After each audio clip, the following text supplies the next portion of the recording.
Hi everybody, welcome to episode 21 of the Photography Explained podcast. In this episode, what does exposure mean in photography? I'm your host Rick, and each week I will try to explain one photography thing to you in plain English in less than 10 minutes without the irrelevant details. My aim is to explain things in just enough detail to help us with our photography and no more. That's enough detail for me, it should be for you.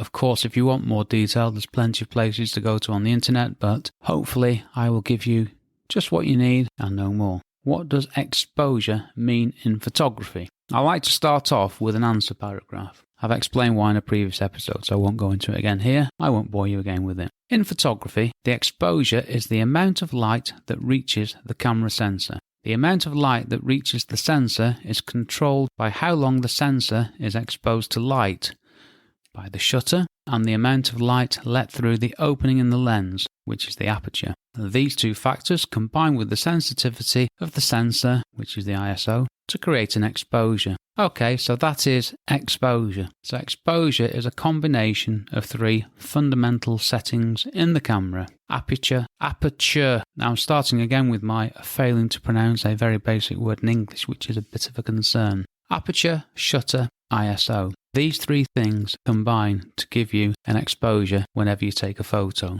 Now I'm going to, as I said in the last episode, I'm going to talk about aperture, shutter and ISO in their own rights in future episodes. So now I'm just going to stick with exposure and explain a few things about exposure.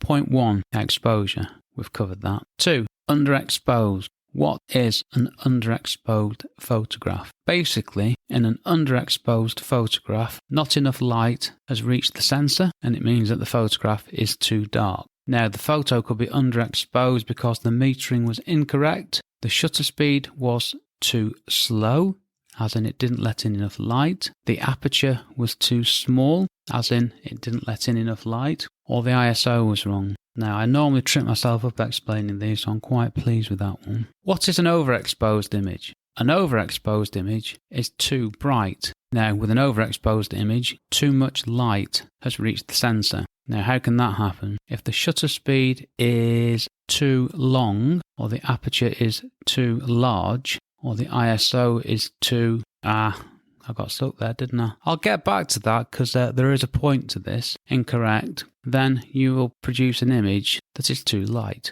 4. Correctly exposed. What is a correctly exposed image? The simplest way I can describe a correctly exposed image is that the photograph is pretty much representing what you saw when you were looking at what you were photographing. Now our eyes, our vision is remarkable. We can record a huge range of lights and darks, more than any camera can in one shot, and that's a fact. So when you're taking a photo, trying to get a correct exposure, you're starting off from a weak position because the camera cannot recreate what you can see. One day this will happen, and there are ways around it, but that is a basic fact. The human eye is remarkable. The human brain is remarkable. And despite what all these people say about technology, there's nothing better than the brain yet. Might be a bit controversial. Might not include my brain in that. But a correctly exposed photograph is one that looks correct. It has the correct amount of highlights and shadows and all the bits in between.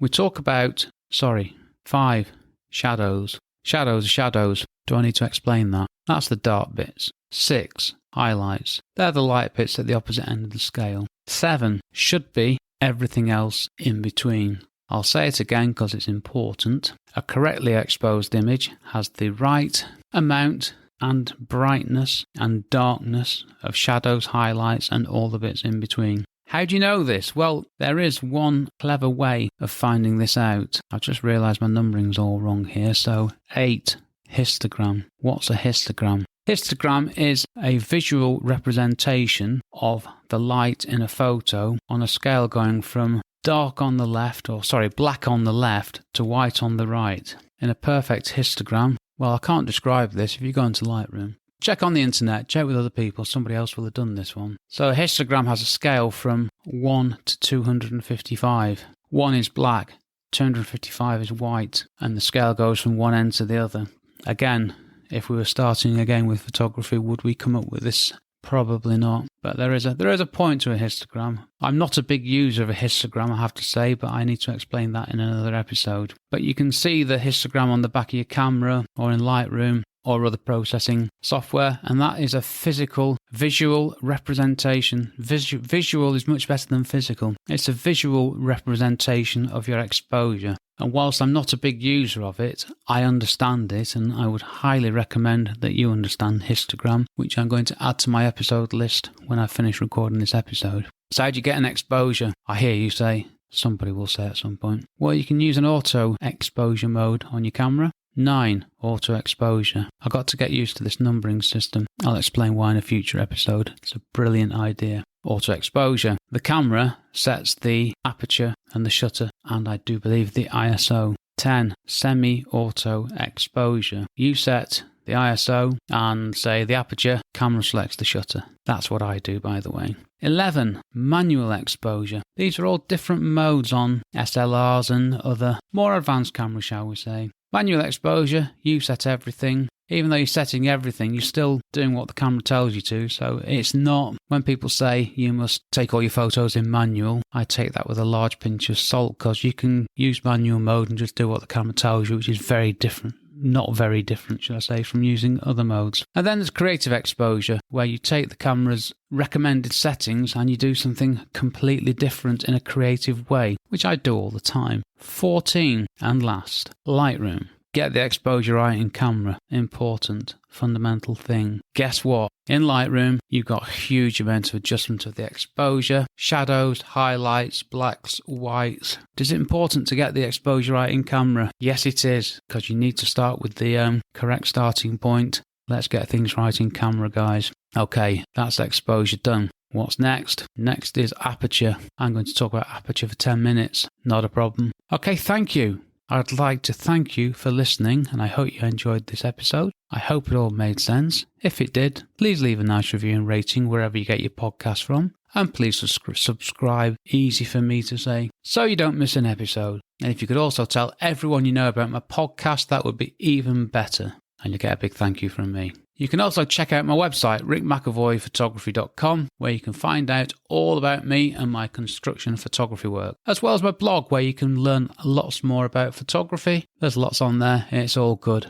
Finally, let me know if there's a photography thing you want me to explain, and I will add it to my list. There is a list on my website. It's going to be added to with histogram. Didn't think about that. Check out my website, look at the list. Get in touch if you want me to explain something. I'll add it to the list, and when I record the episode, I'll give you a shout out. Okay, this episode was brought to you by the power of, still waiting for somebody to support the show. So it's back to Yorkshire tea, bought this morning at 7:10 by me from the local co-op. We had to go out in the pouring rain to get some more milk, and we only had 2 tea bags left, so I need my afternoon recording cup of tea, which was very nice. I'm definitely waffling now. I've been Rick McEvoy. Thanks again for listening and giving me 10 minutes of your valuable time.